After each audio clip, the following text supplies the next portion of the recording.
Yeah, exactly. And Craig, I think that's also part of knowing your infrastructure. It's knowing how to break into it. It's knowing how to compromise. Yeah, and that's something that me and even some of my colleagues will tell to each other, especially those of us from a security operations background or pen testing background and such. We tell each other, never forget to think like an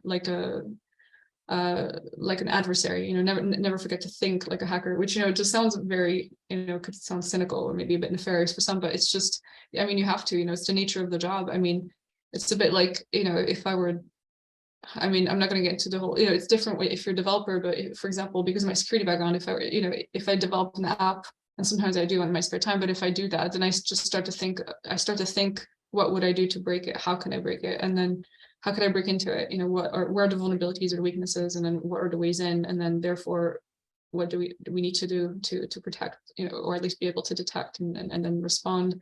And I guess in terms of like prevention, because prevention is quite difficult as well to think about around this. And going back to like principles like least privilege, then that's kind of important when it comes to kind of reducing the attack surface in a way where if you don't have too many permissions, too many elevated permissions, unnecessary permissions, then it just makes it that much, I guess, that much easier, that much harder for that kind of privilege escalation or, that kind of pivoting and such.